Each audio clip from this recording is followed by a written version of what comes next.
Todo mundo sabe, até as pedras no Brasil sabem, que esse é um julgamento político. Envolve o comunista que até ontem era o ministro da Justiça do Lula e que demonizou literalmente Bolsonaro, chamou ele de demônio, né?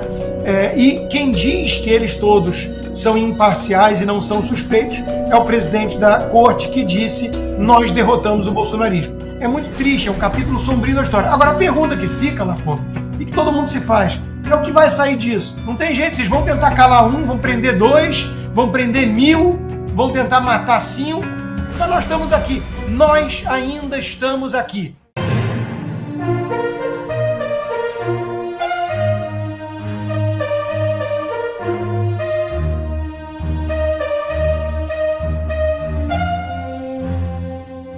Deputada aciona a PGR para pedir prisão de Bolsonaro por ato no Rio. É isso mesmo. Deputada federal Duda Salabert, do PDT, entrou com a representação junto à Procuradoria-Geral da República pedindo a prisão preventiva do ex-presidente Bolsonaro logo após as declarações dadas por ele no ato neste domingo no Rio de Janeiro. Segundo o parlamentar, em suas falas, Bolsonaro usou o tom conspiratório e incentivou dúvidas sobre a idoneidade do processo eleitoral. Salabert argumenta que a manutenção do ex-presidente em liberdade representa grave ameaça à garantia à lei e à ordem, especialmente por ele persistir no que ela chamou de disseminação de dúvidas infundadas sobre as eleições de 2022. A deputada, entre aspas, pede ainda que a PGR proíba Bolsonaro de usar redes sociais e de participar de eventos públicos que possam servir de plataforma para novas incitações antidemocráticas. Com 13 mil páginas, denúncia grave contra Moraes deve chegar às mãos de Trump. Isso mesmo. O senador Marcos Duval criticou a decisão do Supremo Tribunal Federal de rejeitar por unanimidade o recurso contra o bloqueio de seu passaporte diplomático. Ao questionar a legalidade da medida, o senador ressaltou que não responde a nenhum processo criminal. Ele também alegou que a restrição imposta pelo STF interfere no exercício de suas atividades parlamentares. Segundo ele, a decisão tem um objetivo: dificultar o trabalho com o secretário de Estado dos Estados Unidos, Marco Rubio. Marcos Duval afirmou ter encaminhado 13 mil páginas de um documento a um assessor de Rubio, com denúncias contra Moraes e outros ministros do STF. Além disso, o senador destacou que protocolou uma denúncia formal contra Moraes por perseguição política. Moraes está encurralado, segundo fontes do Supremo, ao ver esse cenário e perceber uma possível revogação de seu visto americano. O ministro reagiu imediatamente com ironia, em conversa com outros integrantes do STF. Porém, os risos devem ter sido de pavor, já que uma forte reação se desenha bem à sua frente. O cerco está se fechando. Informação vaza e revela medo de ministros do STF com real possibilidade de impeachment. Isso mesmo. O senador Eduardo Girão disse que ministros do STF estariam atuando para influenciar a composição do Senado nas próximas eleições. Segundo ele, há uma articulação para fortalecer candidaturas alinhadas ao judiciário e enfraquecer a representação da direita na casa, com o objetivo de impedir discussões sobre impeachment de ministros da Corte e outras pautas que questionam decisões do Supremo. Inegavelmente, o impeachment de Moraes será o ponto de partida para colocar um fim em toda a cruel perseguição contra o ex-presidente Bolsonaro e seus aliados. E num ato de desespero, chegaram ao ponto de tentar interferir na eleição para senadores.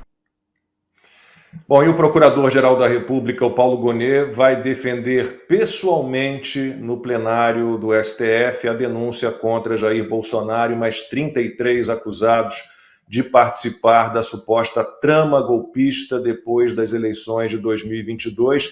A presença do Gonet na sessão da primeira turma do Supremo, na qual o caso será analisado, é rara, tá?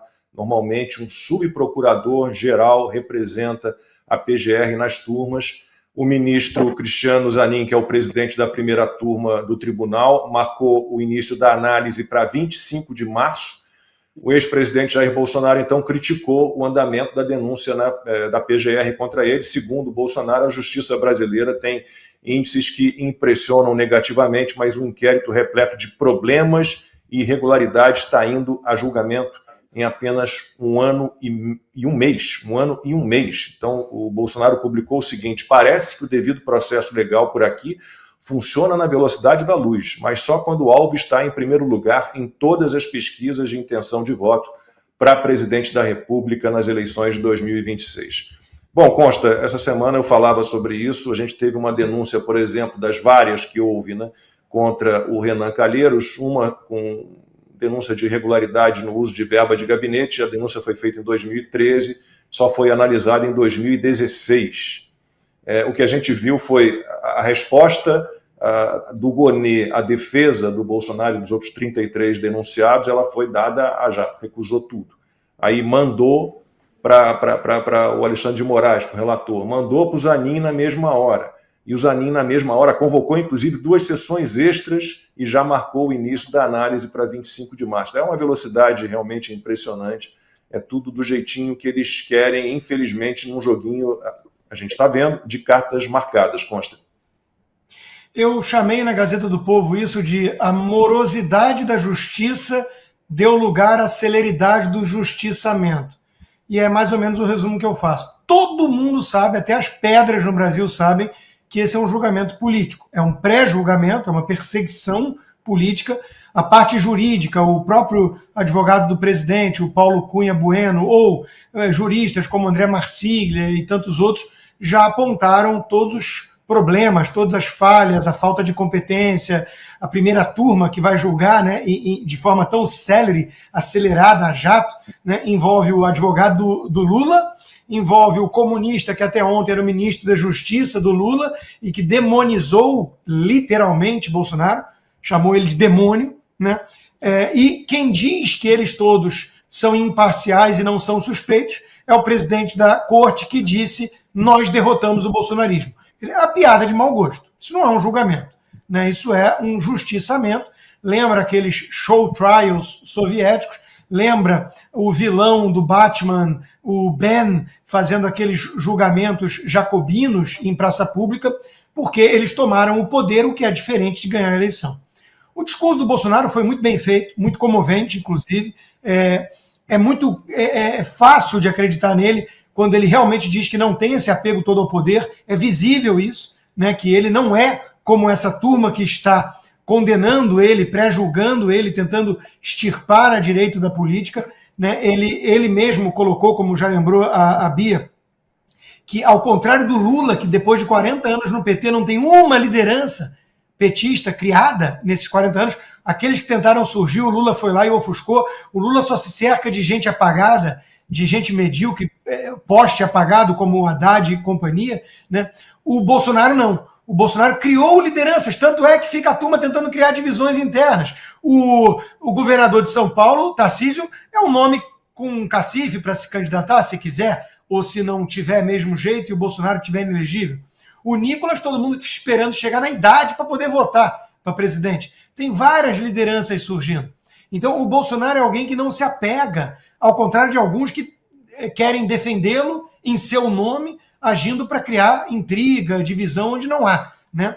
Então, está muito claro que o Bolsonaro está lutando por justiça aqui, inclusive a dele, mas não só a dele, e não prioritariamente a dele. Eu acredito piamente que o Bolsonaro é alguém que olha para esses presos políticos, para esses órfãos de pais vivos, como ele mesmo tem chamado, ele olha com empatia, como qualquer ser humano normal, diga-se de passagem. Quem não tem empatia por essa gente é psicopata.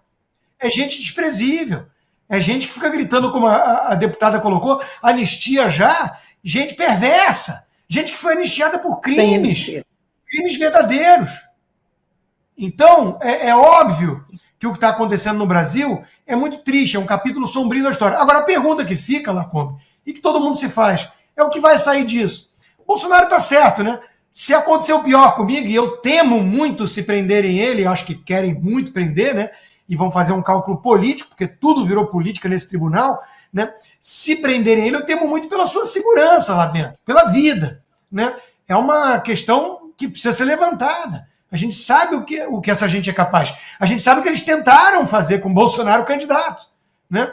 Era um esquerdista lá, o Adélio, com uma história muito mal contada. Mas chama a atenção essa garra, esse patriotismo. remete ao fight, fight, fight do Trump, quando levou um tiro.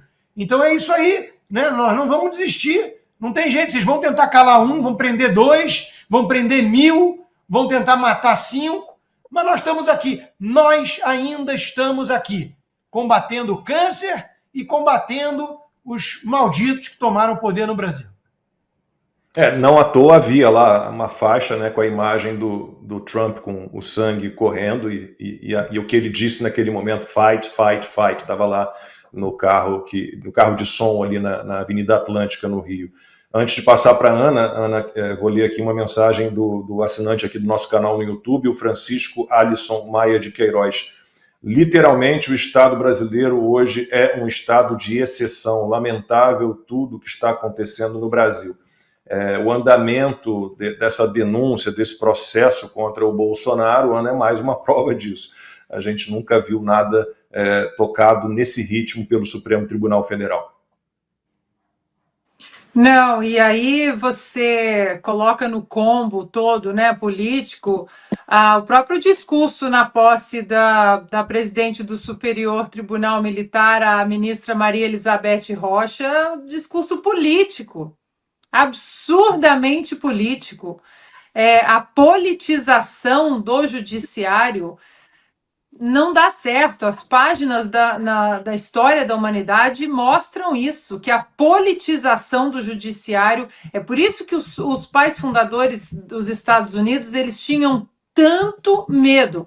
O maior medo deles era de um judiciário politizado e ativista. Por isso que eles colocaram muitos filtros até que uma decisão fosse, de fato, protocolada, digamos assim, aquela decisão final. Então, até chegar numa Suprema Corte dos Estados Unidos, a Suprema Corte com 9 juízes, é um processo, não é nem como o Brasil, primeira instância, segunda instância apenas.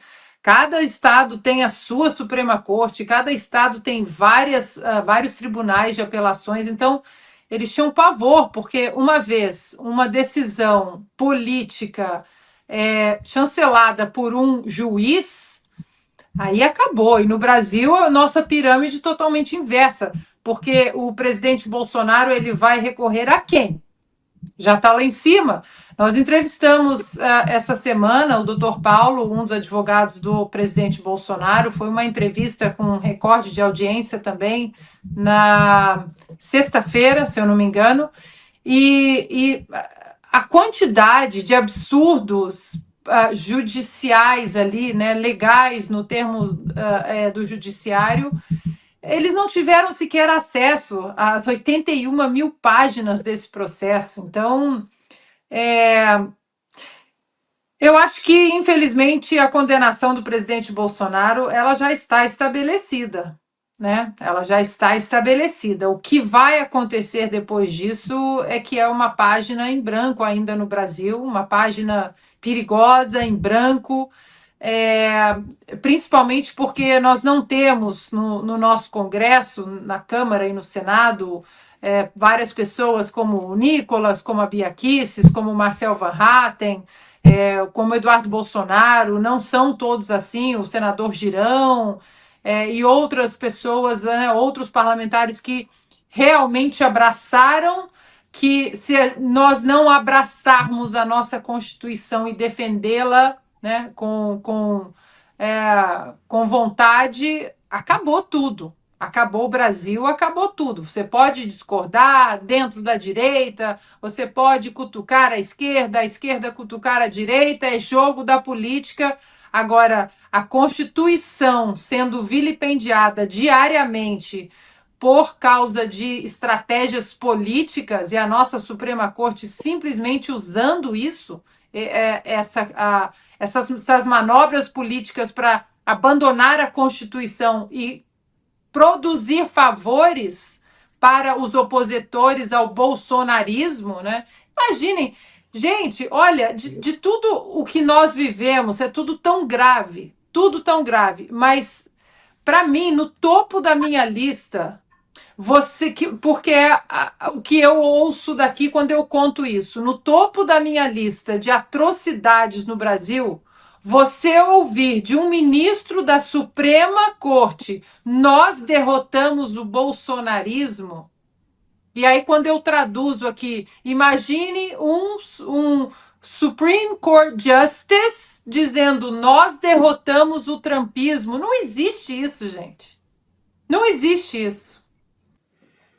E o Bolsonaro é só um dos muitos injustiçados, né? Muitos injustiçados. Porque amanhã faz 2 anos, gente, que a cabeleireira Débora Santos está presa por participar daquele tumulto lá no 8 de janeiro. Ela que é acusada, já falamos um pouco dela neste programa, ela é acusada de manchar com batom, aquela frasezinha lá, perdeu o mané, uma frase do Barroso, aliás, com batom na estátua em frente ao STF, que foi lavada no dia seguinte, sem muita dificuldade, com água e sabão.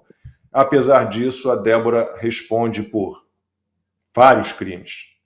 Associação criminosa, tentativa de golpe, dano qualificado com uso de substância inflamável, consta, sempre falava do batom atômico, e o julgamento dela foi marcado nessa semana pelo Supremo, será entre os dias 21 e 28 de março, de forma virtual. Está aí a estátua sendo lavada sem nenhuma dificuldade. Deputado Nicolas, eu acho que é mais uma que merecia uma manifestação só para ela, né? Mãe de dois filhos pequenos, presa, afastada da família, uma situação de embrulhar o estômago, né? A gente chegou nesse ponto exatamente porque a corte, né, STF, deixou de ser uma corte, né, de controle de constitucionalidade, enfim, e guardiões da nossa Constituição, para poder ser exatamente do que o Luiz Barroso alegou publicamente. Falou, essa corte é uma corte que virou política. Então, se eles mesmos, né, já estão já dizendo isso aos 4 cantos, porque nós, de fato, também não podemos, enfim, denunciar que eles estão fazendo isso. Inclusive, coloco aqui um ponto que, na hora, né, do discurso, muitas vezes a gente esquece ali, mas eu iria pontuar sobre os outros demais juízes da Suprema Corte, porque quem não é contra o mal e o denuncia, coopera com ele. Já que os ministros podem falar que derrotamos o bolsonarismo, o outro ministro pode falar fora dos autos, o outro ministro fala que o Lula está na presidência graças a eles, já que o ministro pode fazer live com Felipe Neto, já que ministro pode virar quase que um popstar para poder exigir alguns requisitos em camarote de Sapucaí, como o Barroso fez, porque os outros demais que estão ali também não começam a combater isso? Porque, pelo que me parece, ok, os outros vários que estão ali, confesso que eu não tenho muito apreço. Agora, existe um que está sendo assim o fiel da balança nisso, né? Que está pesando a mão nas injustiças, que está pesando a mão na tirania aqui do nosso país, que se chama Alexandre de Moraes. Agora, não é possível que todos que estão ali, que inegável a capacidade técnica de Zanin, de Fux, do André Mendonça, dos outros demais que estão ali, e por que não há um enfrentamento? Será que é um medo de, olha, se ele cair, talvez a gente possa cair depois? Sabe, eu confesso que, como eu digo, o que falta muitas das vezes no nosso país, as pessoas acham que são projetos de lei, são emendas à Constituição. Poxa, a nossa Constituição, se eu não me engano, já teve mais de 100 alterações desde que foi constituída. Ou seja, o que falta de fato assim no nosso país? São homens com coragem. E a coragem nada mais é do que uma virtude. Ou seja, faltam virtudes nos homens e mulheres de posições nesse país para poder fazer o que é certo. Como chegou a esse ponto? Foi uma sucessão de homens e mulheres que foram faltosos em suas virtudes, seja em coragem, seja em perseverança, seja em honestidade. E daí, amigo, o mal ele não dá trégua. Ele vai tomando espaço, até você ver, por exemplo, o estado que nós chegamos hoje, de literalmente um traficante ser solto pelo STF, né, em uma das saidinhas, nunca mais voltar, é óbvio, não é trouxa. E tudo bem, é de um STF impedir a polícia, né, do Rio de Janeiro de fazer inserções dentro da favela, né, na época da pandemia e dá, obviamente, a condição do tráfico se estruturar, de se organizar, de ficar ainda mais forte, como nós estamos vendo. Infelizmente, nós temos praticamente um narco-estado. Ou, se você acha que eu estou errado, comece a você, político do Rio de Janeiro, falar contra Comando Vermelho. Comece a denunciar a milícia. Então, como nós chegamos nesse ponto? Foi literalmente sucessões de pessoas em cargos poderosos e de influência no nosso país que deixaram de fazer o seu papel de maneira honesta. E mais uma vez aqui repito, as pessoas estão mais uma vez começando a perceber isso. A perceber que ela vai para a rua, tem o seu celular roubado. E quando ela vai para o seu trabalho, ela pode ser morta. Que ela não tem direito de defesa, mas os ministros têm um gasto maior do que a monarquia britânica, de que eles andam com seguranças armadas, de que eles andam com carros blindados. Então, fica latente isso para o brasileiro. Espero que isso seja, pelo menos, um momento na nossa história brasileira de uma mudança de caráter, uma mudança de cultura do Brasil como um todo. E só para frisar que a família real britânica custa caro, né, mas ela dá retorno, ela gera receita. Só o que gera de receita em turismo, o judiciário aqui, o STF aqui, não está gerando o quê para gente? Como eu sempre costumo dizer o seguinte, se eu pagasse o imposto da Suíça tendo o retorno da Suíça, tudo bem. Agora, eu pago o imposto da Suíça tendo a Janja como um retorno para mim, assim, fazendo um Janjapalusa. Não sei se vocês viram agora recentemente que eles literalmente estão depredando, né, cortando árvores da floresta amazônica para poder abrir o caminho para a COP, né, que é um evento sobre sustentabilidade. Esse é o nível das pessoas que estão guiando um país de tamanho continental chamado Brasil. É surreal. Bom, pessoal, esse foi mais um vídeo. Eu espero que vocês tenham gostado. Se vocês gostaram, deixa o like aqui para fortalecer nosso canal. Logo eu volto trazendo mais informações da política para vocês. Um forte abraço, fiquem todos com Deus e até a próxima.